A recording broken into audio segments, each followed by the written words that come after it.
Hola, bienvenidos a nuestro canal de la Vida Verdadera. Nos alegra que estés aquí para escuchar la predicación de la Palabra de Dios y te animamos a seguirnos en nuestras redes sociales para más recursos bíblicos y mantenerte conectado con nosotros. Que estés bien.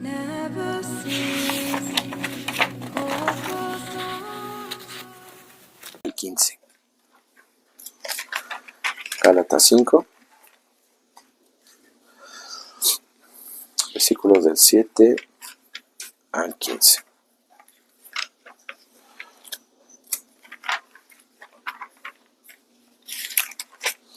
Acompáñame con su vista. Gálatas 5, versículos del 7 al 15. La palabra de nuestro Señor dice así: Vosotros corréis bien. ¿Quién os estorbó para no obedecer a la verdad? Esta persuasión no procede de aquel que os llama. Un poco de levadura leuda toda la masa. Yo confío, con respecto de vosotros, en el Señor, que no pensaréis de otro modo. Mas el que os perturba llevará la sentencia, quien quiera que sea. Y yo, hermanos, si aún predico la circuncisión, ¿por qué padezco persecución todavía? En tal caso, se ha quitado el tropiezo de la cruz. Ojalá se mutilasen los que os perturban. Porque vosotros, hermanos, a libertad fuisteis llamados. Solamente que no uséis la libertad como ocasión para la carne, sino servíos por amor los unos a los otros. Porque toda la ley en esta sola palabra se cumple: amarás a tu prójimo como a ti mismo. Pero si os mordéis y os coméis unos a otros, mirad que también no os consumáis unos a otros. Vamos a orar. Alabado Señor y Padre, llegamos a la porción de la predicación de tu palabra. Sabiendo, Señor, que es el principal medio de gracia, por el cual tú conviertes a los pecadores, pero también traes consuelo y edificas a tu iglesia. Que desde aquí, Señor, sea solamente proclamada, solamente tu palabra y solamente ella. Porque todo lo pedimos en Cristo Jesús. Amén. Muy bien. Vamos a recordar un poco lo que vimos la vez pasada. Y empezamos ya a hablar, ya no tanto de que, porque ya el apóstol Pablo lo deja muy claro, acerca del tema de la justificación solamente. Sí, somos justificados solamente por la obra de nuestro Señor Jesucristo, que recibimos por la fe. Y esa fe es un don de Dios, no la generamos nosotros, para que al final del día sea todo por gracia. Y esto también hablábamos que no quita la responsabilidad del hombre. Desde la Escritura manda el Señor a todo hombre, a toda mujer, ¿a qué? A que se arrepienta y crea en Cristo. Entonces, en esa parte de la justificación parece ser que solamente algunos exclusivamente se enfocan en eso, pero dejan de lado la siguiente parte, que es nuestra santificación, las buenas obras, la utilización de la ley como regla de vida para el creyente. Porque algunos dicen, y eso veíamos la vez pasada, que se introduce no solamente el legalismo en la iglesia, sino también el libertinaje, en el cual dicen, ya no estoy bajo la ley, sino estoy bajo la gracia y ahora puedo yo hacer lo que quiera. Al fin y al cabo, un día yo levanté la mano en un culto, en un sermón, me hicieron el llamamiento, yo fui, yo pasé, recibí a Cristo en mi corazón. Pero yo ahora puedo hacer lo que yo quiera. El apóstol Pablo llama la atención a eso y dice, no es de esa manera, sino que vimos que una verdadera fe va a tener fruto. La consecuencia de una verdadera fe va a ser fruto, buenas obras. Y veíamos que estas buenas obras no son invención de cada uno. No es yo creo que esto es una buena obra, sino que es a la luz de la ley de Dios. Por eso la ley de Dios tiene ahora un nuevo uso. Ya no solamente veíamos el primer uso, que es mostrarnos nuestro pecado, que por eso leíamos en Éxodo 20 del 1 al 17, ¿Qué hace la ley? Nos muestra que no somos justos delante de Dios. Nos muestra nuestro pecado, pero no solamente se queda ahí, sino que nos lleva a Cristo. Nos lleva a aquel que sí cumplió, aquel que cabalmente toda la ley está cumplida en él. Sin embargo, para el creyente ya no está bajo la condenación de la ley, sino que se ve como una regla de vida. Porque muchos dicen, yo quiero saber la voluntad de Dios para mi vida, ¿no? Quiero tener como una experiencia en la cual Dios me diga si lo que voy a hacer está bien o lo que no voy a hacer está... Ya lo tenemos. Porque a muchos dicen, no quieren más bien remitirse a lo que ya está escrito. Entonces, si recuerdan que hablábamos acerca de los días santos, que en la providencia de Dios nos tocó en lo que es el tiempo en el cual culturalmente se celebra la Semana Santa. Y hablábamos y decíamos que se ha vuelto un mandamiento de hombres que se guarde la Semana Santa. Tenemos cultos desde el lunes hasta el domingo. Y si no vas, ay de ti, pareciera ser que no eres cristiano. Y muchos lo utilizan, lo han utilizado de manera que, ¿qué? Yo ya guardé la Semana Santa. Hasta me preparé para la Semana Santa, ya de alguna forma cumplí. Pero el Señor nos manda en el mandamiento cuarto, es guardarás el día de reposo. ¿Queremos un día santo? Lo tenemos. Nuestro calendario litúrgico, nuestro calendario religioso, lo tenemos 52 días. 52 días que muchos dicen, no, pero eso ya no. Pero lo que está redactado no se mueve. Está en la Escritura, pero no queremos hacerle caso. No queremos. Entonces ya hablábamos acerca de estos ejemplos y otros, del otro lado es, la ley no tiene para mí ninguna relevancia. Como mencionábamos, queremos la experiencia. Queremos el que Dios yo de alguna forma mantenerme en silencio y escuchar la voz de Dios. ¿Queremos escuchar la voz de Dios? Abramos la Biblia y leamos. Y leamos. Es así como encontramos qué es lo que Dios quiere de nosotros. A la Escritura, no la experiencia. Acordémonos siempre, la experiencia es juzgada por la Escritura, no al revés. No juzgo la Escritura por mi experiencia. Porque ¿qué pasa cuando no tengo la experiencia? Empiezo a dudar. Empiezo a decir, no, a lo mejor ya no soy cristiano, a lo mejor ya hice algo mal, es que ya no me siento bien, ya no me siento que tenga esos momentos. Invariablemente, los tenga o no los tenga. Gracias a Dios cuando los tenga, qué bueno, en la providencia de Dios pasa, qué bueno. Pero no es la base para mi vida cristiana, sino que es la Escritura. Entonces, hablábamos de que no solamente la justificación, sino ahora la santificación. Y aquí, estos pasajes desde el Gálatas capítulo 5, versículos del 1 al 15, los separé para tener parte 1 y parte 2. Por lo tanto, el apóstol Pablo entra ya a decirnos acerca de las obras, la consecuencia, el fruto, que es ahí donde se cumple la ley. No, en el amor, que nace de una verdadera fe. Acordémonos siempre, no es para justificarme delante de Dios, sino que es ahora como consecuencia. Por lo tanto, él continúa y vamos a los versículos. Versículo 7. Vosotros corríais bien. ¿Quién os estorbó para no obedecer a la verdad? Esta persuasión no procede de aquel que os llama. Un poco de levadura leuda toda la masa. Yo confío respecto de vosotros en el Señor, que no pensaréis de otro modo. Mas el que os perturba llevará la sentencia, quien quiera que sea. Y yo, hermanos, si aún predico la circuncisión, ¿por qué padezco persecución todavía? En tal caso se ha quitado el tropiezo de la cruz. Ojalá se mutilasen los que os perturban.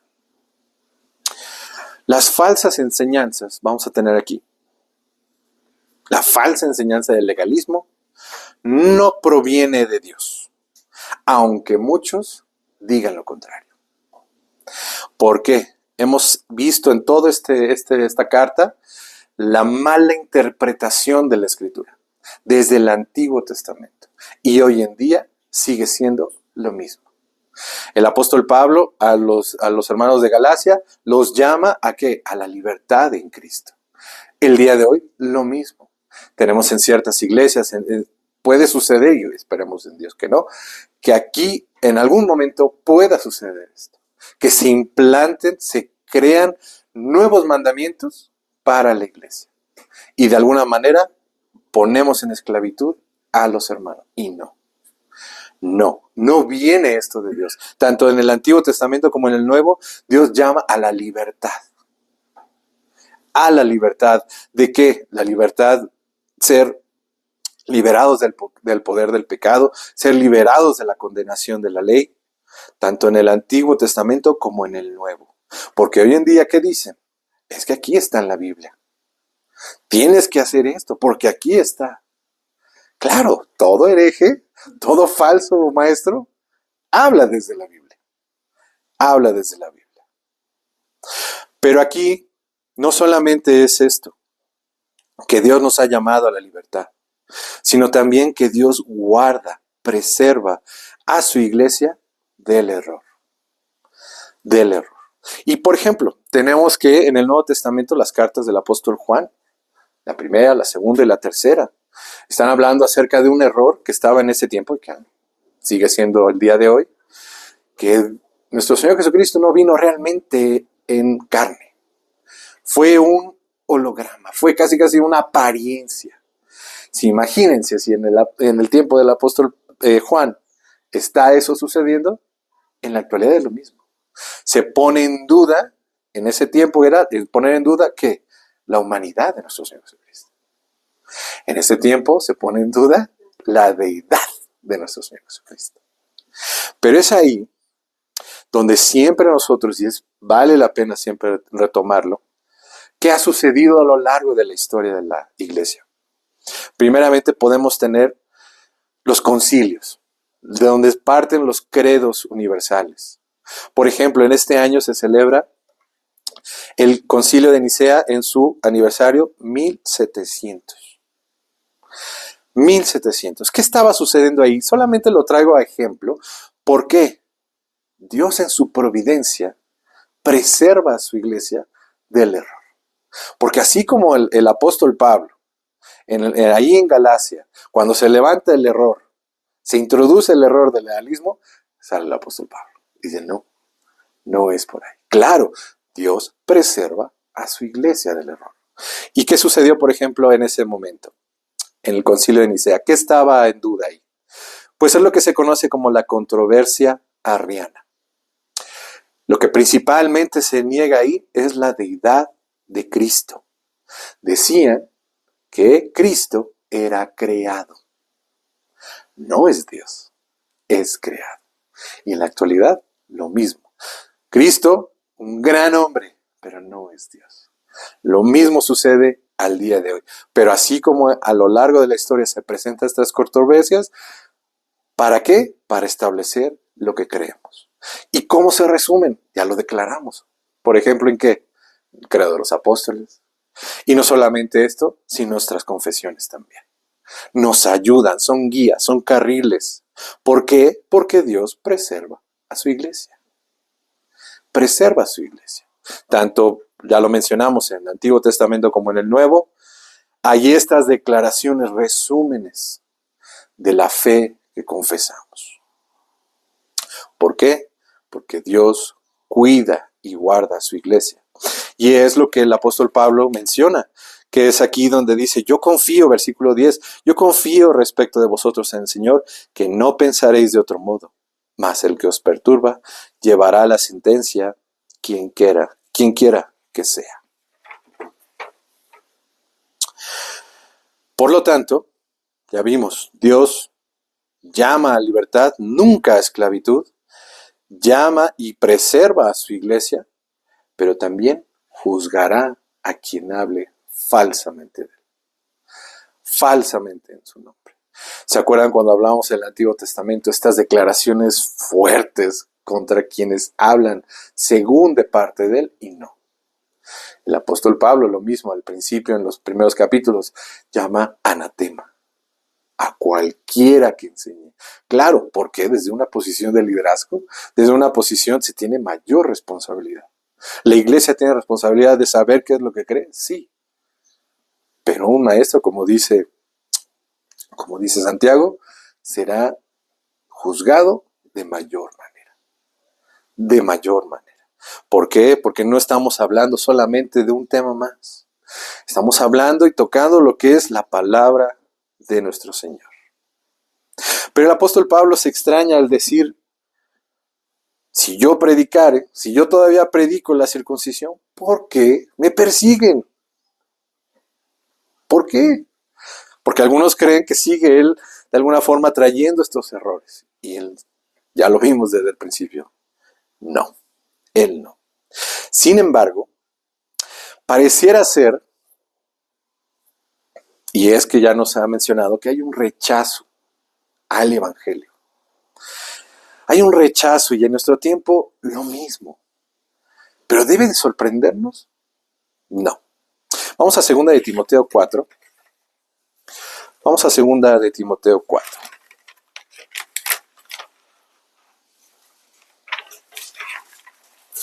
Segunda de Timoteo 4, versículos del 1 al 5. Acompáñame con su vista. Segunda de Timoteo, capítulo 4, versículos del 1 al 5.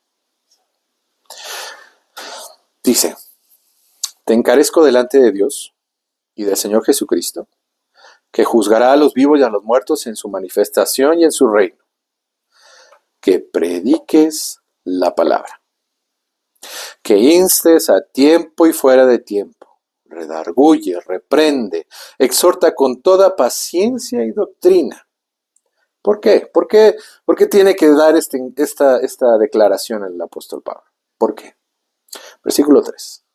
Porque vendrá tiempo cuando no sufrirán la sana doctrina, sino que teniendo comezón de oír, se amontonarán maestros conforme a sus propias concupiscencias, y apartarán de la verdad el oído, y se volverán a las fábulas. Pero tú, sé sobrio en todo, soporta las aflicciones, haz obra de evangelista, cumple tu ministerio. Está ya, de alguna forma, profetizado que va a suceder. Va a suceder. Está sucediendo. ¿Por qué? Tanto el apóstol Pablo dice, ¿agrada a los hombres o al Señor?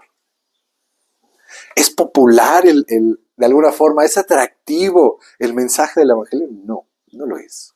Porque confronta. Confronta. Al legalista le dice, no es nada, por nada que tú hayas hecho. Nada. Absolutamente nada. Las buenas obras no te sirven de nada. La Escritura dice que fuera de Cristo son ¿qué? Trapos de inmundicia. No hay una sola buena obra que se nos adjudique o nos, de alguna forma, podamos adquirir ese mérito para con Dios. Ninguna. Y todo es por gracia. ¿Es popular? No. No es popular. Pero se nos llama a como iglesia, desde este púlpito, a las iglesias de la misión, de nuestra denominación, a seguir predicando el Evangelio. Como ya lo mencionaba, ¿se acuerdan de el pastor Efrén?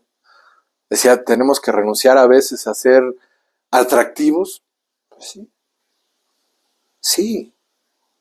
¿Pero por qué? Porque así es. Vemos otras iglesias que a lo mejor podrían estar llenas, así, pero llenísimas. Gloria a Dios si es mediante la proclamación del Evangelio y realmente hay verdaderos creyentes que no lo dudan. Pero cuando llegamos a lo que dice la Escritura, causa controversia. Causa incómodas, ¿sí? Se sienten incómodos. No me hables de eso. No solamente háblame del amor. Háblame de lo bonito que es. Háblame de que Dios tiene un plan maravilloso para mi vida. Háblame de los 5 puntos para tener unas, como dicen, de unas finanzas sanas. 5 pasos para el amor. Háblame de eso. No me hables acerca de esto. No me hables. ¿Por qué? Dice el apóstol, tendrán comezón de oír. Pero, ¿qué se nos pide a nosotros? Ser fieles. Fieles. Casi, casi, aguanta. ¿No? Aguanta. Y nos da la razón. Siguientes versículos. Versículo 13. Y ahí viene el por qué. Todo lo que ya vimos anteriormente. Dice, porque vosotros, hermanos, a libertad fuisteis llamados. A libertad. Todo lo anterior. Porque vosotros, hermanos, a libertad fuisteis llamados. Y uno diría, ok, ¿no? Soy libre, puedo hacer lo que yo quiera. Ya, Cristo me ama, adelante, vamos. Y como que es el pero, ¿no? Así como la coma, de hecho es punto y coma. Solamente que no uséis la libertad como ocasión para la carne, sino servíos por amor los unos a los otros. Porque toda la ley en esta sola palabra se cumple.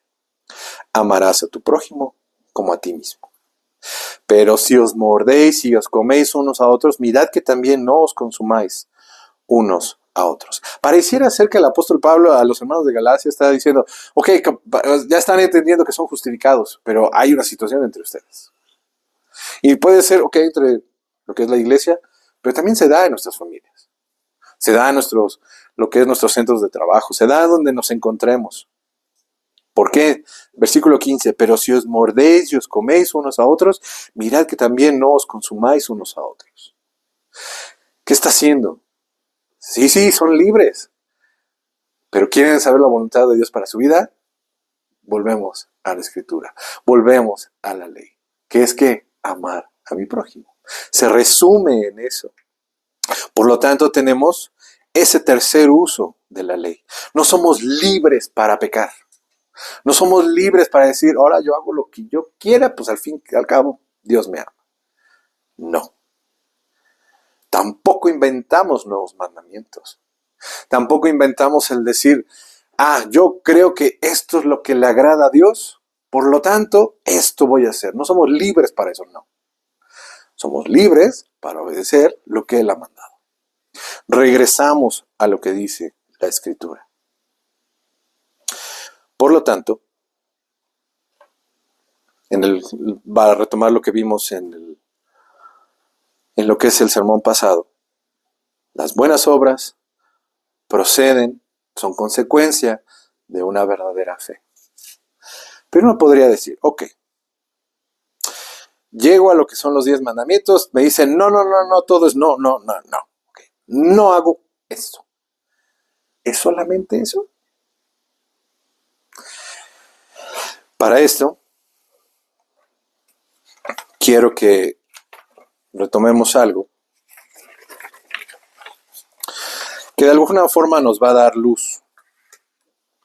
¿Qué es lo que involucra? Acordémonos que no solamente es el mandamiento positivo que ahí dice, en este caso, no hagas, sino lo contrario, es lo que se nos demanda.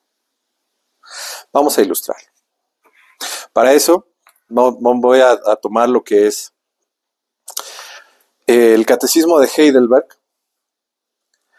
porque aquí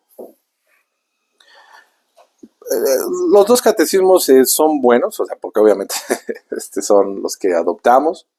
Sin embargo, el catecismo de Heidelberg es un poquito más personal, lo hace más a nivel personal y de alguna forma habla en la primera persona. Por ejemplo, el primer mandamiento. ¿Qué manda el primer mandamiento? Lo sabemos, lo acabamos de leer. ¿Qué dice? No tendrás dioses ajenos delante de mí. Ok. ¿Qué significa no tener dioses ajenos delante de mí? ¿Cómo lo hago? O sea, ¿cómo de alguna forma lo pongo en práctica? Porque no nada más es no postrarme ante otra deidad o tener otra deidad, sino que nos ayuda el catecismo y dice, ¿qué manda Dios en el primer mandamiento? Que yo, que deseo la salvación de mi alma, evite y huya de toda idolatría. ¿Ok? Pero agrega, hechicería, encantamiento, superstición, invocación de santos y de otras criaturas. Y que conozca rectamente al único verdadero Dios. En Él solo confíe, con toda humildad y paciencia, y al que de todo corazón le ame, tema y reverencia. De tal manera que esté dispuesto a renunciar a todas las criaturas antes que cometer la menor cosa contra su voluntad. De alguna forma nos ilustra. ¿Qué, por ejemplo, dice el Catecismo Mayor acerca del primer mandamiento? Lo positivo y lo negativo. ¿Qué sí debemos de hacer? ¿Qué es lo que no debemos de hacer? Y de esta manera uno dice, bueno, tengo que obedecer lo que dice ahí, y nos ilustra a nuestra vida y cómo nosotros lo podemos bajar a nuestra vida cotidiana. Por ejemplo, ¿qué se exige de mí en el primer mandamiento? Pregunta 104 del Catecismo Mayor. ¿Cuáles son los deberes exigidos en el primer mandamiento? Los deberes exigidos en el primer mandamiento son que conozcamos y confesemos que Dios es el único Dios verdadero y que es el nuestro, y que conforme a esto, le adoremos y glorifiquemos, pensando, meditando en Él, recordándole, teniéndole en la más alta estimación, honrándole, adorándole, eligiéndole y amándole, deseándole, teniéndole, creyéndole y confiando, esperando, deleitándome y regocijándome en Él, siendo celoso por Él, invocándole, dando toda alabanza y acción de gracias, prestándole toda obediencia y sumisión con todo nuestro ser, siendo cuidadosos en todas las cosas que a Él le agradan y entristeciéndonos cuando hacemos algo con lo que le ofendemos y andando en la humildad con Él. Lo positivo. No involucra nada más no tener otros dioses, sino involucra también lo que debemos de hacer, lo que se exige de nosotros. ¿Qué prohíbe, por ejemplo, el primer mandamiento? ¿Qué se prohíbe? El ateísmo. Esto es negar a Dios o tener a otro, o no tener ninguno. La idolatría, o el tener o adorar muchos dioses. Algún otro como el verdadero Dios o en lugar de Él. El no tenerlo ni confesarlo como Dios y como el nuestro. La omisión o negligencia de alguna cosa debida a Él, requerida en este mandamiento.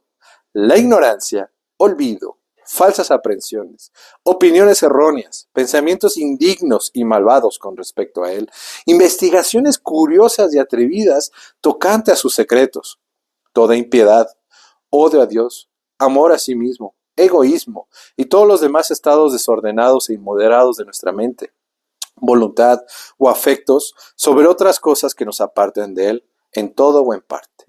Credulidad vana, incredulidad, herejía, error, desconfianza, desesperación, incorregibilidad e insensibilidad bajo sus juicios, dureza de corazón, orgullo, presunción, seguridad carnal, tentar a Dios, usar medios ilícitos y confiar en medios lícitos, en los lícitos.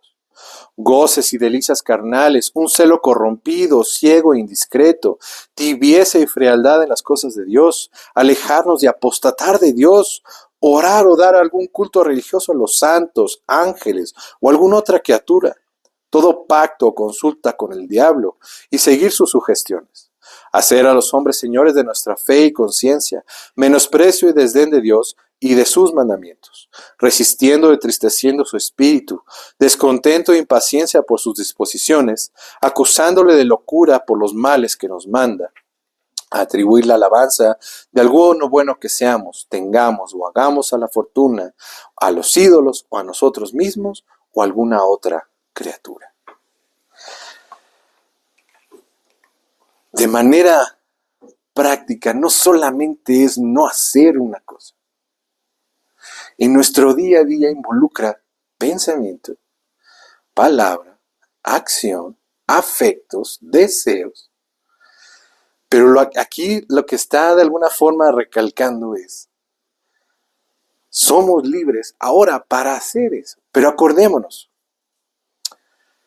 ¿va a ser de alguna forma al 100% todo el tiempo? No.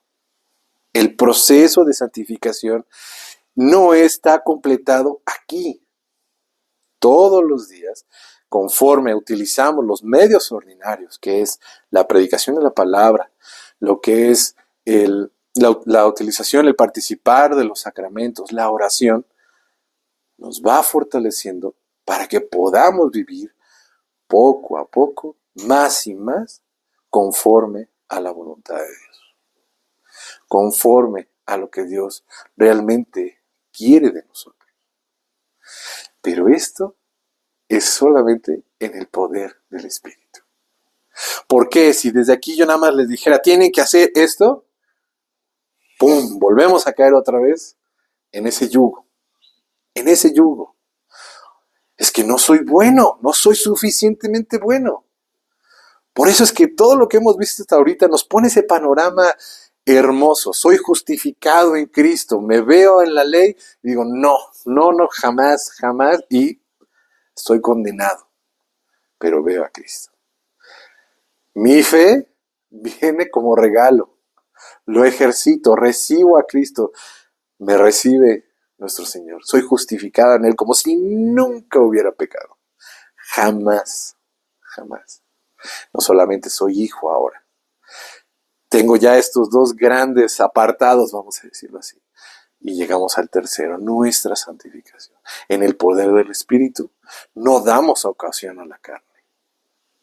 No buscamos dar ocasión a la carne. No tenemos esa libertad para eso. ¿Qué es fácil? No. Acordemos que siempre es una batalla. Diaria contra el pecado. Pero en Cristo ya hemos vencido. Sin embargo, está en nosotros, sí, buscar, querer, obedecer al Señor. Pero uno puede decir, pero ya no depende de mí. No. En el estricto sentido, en el fondo, sí, ok. Pero no nos quita la responsabilidad. No nos quita. No estamos esperando, como dice nuestro catecismo, un movimiento del Espíritu para obedecer. No. La exigencia está dada. Amar a Dios y amar a nuestro prójimo. En amor, en gratitud a lo que Él ha hecho. Por lo tanto, no damos pie, no damos esa puerta abierta a hacer lo que queramos. La ocasión de la carne. Porque la santificación es la voluntad de Dios a nuestras vidas. ¿Ok? Vamos a orar. Alabado Señor y Padre. Gracias porque en Cristo Jesús ya esa condenación de la ley ya no está más. Pero Padre, tú eres santo y demandas santidad de tu pueblo. Demandas fruto de tu pueblo.